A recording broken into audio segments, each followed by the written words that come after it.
रति रो रही है, शिवजी ने वर दे दिया। अब रति अपनी चित्त वृत्ति को धारण करती है और पति के लिए बहुत इंतजार करती है, बहुत।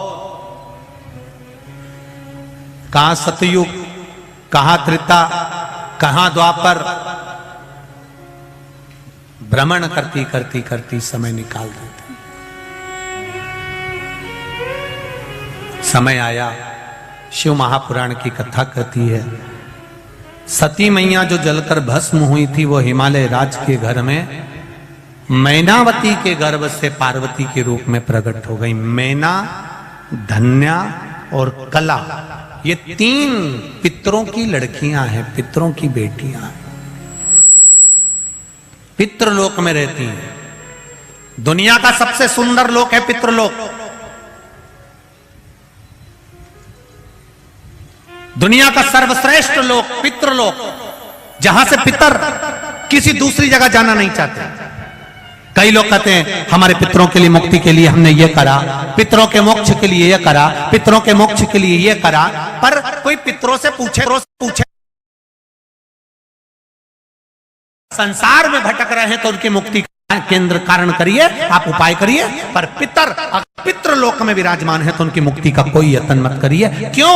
क्योंकि पितृलोक में पितृ सबसे ज्यादा प्रसन्न रहते हैं। उनसे पूछा जाए तुम्हारी प्रसन्नता का कारण क्या है, तो पितृलोक के पितृ कहते हैं जितनी देर संसार के मनुष्य शिव महापुराण की कथा में बैठते हैं, भले टीवी के सामने सुने, मोबाइल पर सुने, चाहे कथा पंडाल में बैठकर शिव महापुराण की कथा सुने, जितनी देर आप जमीन पर बैठकर आसन लगाकर कथा को श्रवण करते हो, उतनी देर तक भगवान विष्णु अपने घर के पितरों के कंधे पर हाथ रखकर पूरी शिव महापुराण की कथा को सुनते हैं।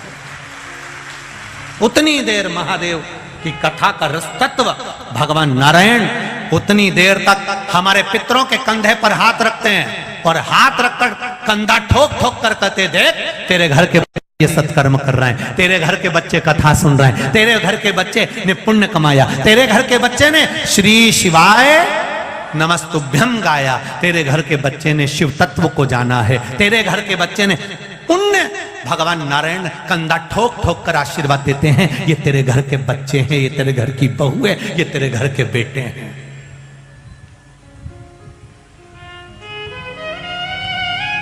कितने सालों के बाद गुजरात को 2 कथा मिली है, एक ये, एक पावागढ़ के पास में। कितना सालों निकल जाते हैं तब जाकर कहीं शिव महापुराण की कथा, और ये कथा पूरी होगी, और ये कथा पूर्ण होने की 9 तारीख को पूरी हो जाएगी। 12 तारीख को बैतूल, मध्य प्रदेश के बैतूल में शिव महापुराण की कथा प्रारंभ हो जाएगी। जो बैतूल के पास में ताप्ती, सूर्य नारायण भगवान की बेटी ताप्ती नदी जो बहती है, यमुना जी की बहन जो बहती है, उस यमुना जी की बहन ताप्ती के नाम से माँ ताप्ती शिव महापुराण की कथा श्रवण करने का सौभाग्य बैतूल वालों को मिलेगा। दोपहर में 1 बजे से 4 बजे। बैतूल वालों करो तैयारी, आ रहा है कुबेर भंडारी, आनंद से श्रवण करें। और मैं तो कहूंगा अमरावती साइड में अभी कथा नहीं है, अमरावती परतवाड़ा ये पूरा क्षेत्र, नागपुर साइड में भी अभी 1 साल 1.5 साल 2 साल कथा नहीं। आपको मौका मिल रहा है बैतूल की कथा श्रवण करने का, दिल से सुनो। 1 बजे से 4 बजे तक मां ताप्ती शिव पुराण का आनंद लो। तुम्हारी चित्तवृत्ति में आना चाहिए, गंगा जी में अस्थि विसर्जन होती है, वो अस्थि कई दिनों तक रहती है। यमुना जी में अस्थि जावे तो कई दिनों तक रहती है, गोदावरी में जावे अस्थि बहुत दिनों तक रहती है, कावेरी में सरस्वती में अस्थि डाली जाए, मंदाकिनी में डाली जाए तो बहुत दिनों तक रहती है। केवल मां ताप्ती यमुना जी की बहन एक अकेली ऐसी है जिसमें अस्थि डालते से ही दूसरे दिन भस्म हो जाती है। ऐसा क्या है मां ताप्ती में, उसको जानो तो सही। जिस हड्डी को, जिस अस्थि को कोई गला नहीं सकता, वो दूसरे दिन अस्थि गल जाए, भस्म हो जाए। ताप्ती नदी का जल में ऐसा क्या भाव है? ऐसा यमुना और ताप्ती में ऐसा क्या झगड़ा हो गया कि यमुना जी ने ताप्ती को कुछ कह दिया और ताप्ती ने यमुना को कुछ कह दिया? ऐसा कौन सा झगड़ा ताप्ती और यमुना का हो गया कि यमराज यमुना के दरवाजे पर जाते हैं और ताप्ती के यहां नहीं पहुंच पाते, और शनि ताप्ती के द्वार पर पहुंच जाता है? हमें वो प्रसंग को जानना है, मां ताप्ती के उस प्रसंग को जानना।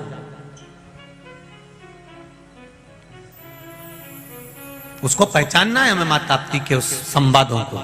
वो बैतुल की कथा में 12 से चालू होगी, उसको श्रवण करे 12 दिसंबर से, आनंद ले। शिव कथा कह रही है, भगवान शंकर का संवाद कर रहा है। पितृलोक में पितृ संतुष्ट हैं, आनंद में। वो कहते हैं अगर मेरे घर के बच्चे सत्संग कर रहे हैं, संकीर्तन कर रहे हैं, तो मैं तो बड़ोदरा वालों को बधाई देना चाहूंगा, बड़े किस्मत वाले हो। हाँ, ये जरूर हो सकता है कि कथा स्थल ग्राउंड, क्योंकि बड़े बड़े कथा होती है, इतनी पब्लिक आती है, इतना ट्रैफिक रहता है, तो ग्राउंड थोड़ा दूर हो सकता है। पर जितने कदम चलकर आप इस शिव महापुराण की कथा तक आए हो, बड़ोदरा वालों, तुम्हारी झोली भी बाबा उतनी ही जोरदार भरने लगा है, ये निश्चित है। दिल से सुनो, आनंद से।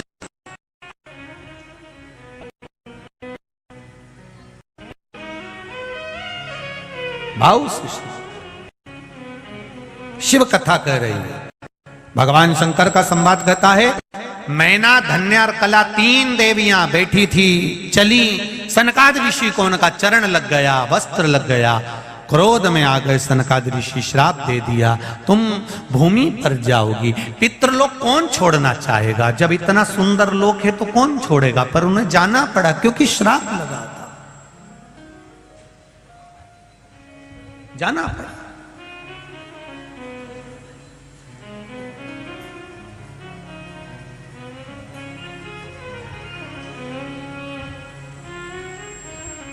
एक कथा मालेगांव में भी है, महाराष्ट्र में। कई लोग पूछते हैं गुरुजी 2 मालेगांव, एक अमरावती मालेगांव है, एक नासिक मालेगांव। तो अमरावती मालेगांव में कथा नहीं है, ये नासिक मालेगांव है, उस मालेगांव में कथा। कितनी तारीख है वो? 23 है शायद, 23 दिसंबर है। 23 दिसंबर से वो कथा मालेगांव, नासिक मालेगांव में रहेगी, वो स्मरण रहे।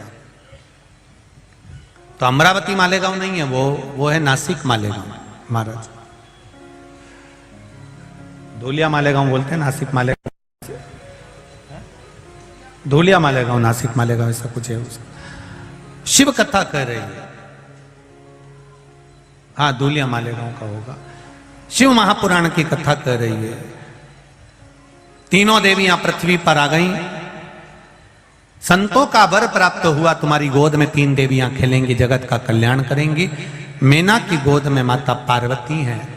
धन्या सुनैना बनी, जिनकी गोद में सीता जी हैं। कला कीर्ति बनी, जिनकी गोद में राधा जी हैं। और 3 देवियां आनंद पाती हैं महाराज। 3 देवियां